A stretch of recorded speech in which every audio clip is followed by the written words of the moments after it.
ایک مرتبہ حضرت بلال رضی اللہ عنہ کو خواب میں آپ علیہ الصلوۃ والسلام کی زیارت نصیب ہوئی۔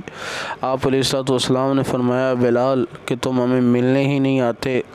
یہ سنتے ہی حضرت بلال کی آنکھ کھل گئی۔ انہوں نے اسی وقت اپنے بیوی کو جگایا اور کہا کہ میں بس اسی وقت رات کو یہ سفر کرنا چاہتا ہوں۔ چنانچہ اپنی اونٹنی پر روانہ ہوئے، مدینہ طیبہ میں پہنچے تو سب سے پہلے آپ علیہ الصلوۃ والسلام کی خدمت میں حاضر ہو کر سلام پیش کیا۔ اس کے بعد مسجد نبوی میں نماز پڑھی۔ دن ہوا تو صحابہ کرام رضوان اللہ علیہم اجمعین کے دل میں خیال ہوا کہ کیوں نہ آج ہم حضرت بلال کی اذان سنیں۔ چنانچہ کئی صحابہ رضوان اللہ علیہم اجمعین نے ان کے سامنے اپنی خواہش کا اظہار کیا، لیکن حضرت بلال رضی اللہ عنہ نے انکار کر دیا اور فرمایا کہ میں نہیں سنا سکتا کیونکہ میں برداشت نہیں کر سکوں گا۔ مگر ان میں سے بعض حضرات نے حسنین کریمین رضی اللہ عنہ سے کہہ دیا کہ آپ رضی اللہ عنہ بلال رضی اللہ عنہ سے فرمائش کریں کہ ان کا اپنا بھی دل چاہتا تھا۔ چنانچہ شہزادوں نے فرمائش کی کہ ہمیں اپنے نانا کی زمانے کی اذان سننی ہے۔ اب یہ فرمائش ایسی تھی کہ حضرت بلال رضی اللہ عنہ کے لیے انکار کی گنجائش بالکل نہیں تھی۔ چنانچہ یہ دوسرا موقع تھا جب حضرت بلال رضی اللہ عنہ اذان دینے لگے۔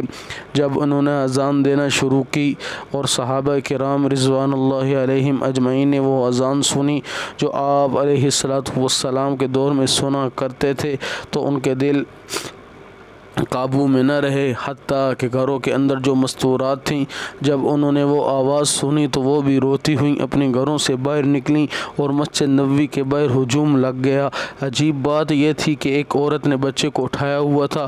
وہ چھوٹا سا بچہ اپنی ماں سے پوچھنے لگا، اماں بلال تو کچھ عرصے کے بعد واپس آ گئے، یہ بتاؤ کہ نبی علیہ الصلوۃ والسلام کب واپس آئیں گے؟ اس بات کو سن کر صحابہ کرام رضوان اللہ علیہم اجمعین مچھلی کی طرح تڑپ اٹھے۔ یہ محبت تھی۔ جب دلال میں بلالی محبت ہو تو پھر اللہ رب العزت راستے ہموار کر دیا کرتے ہیں۔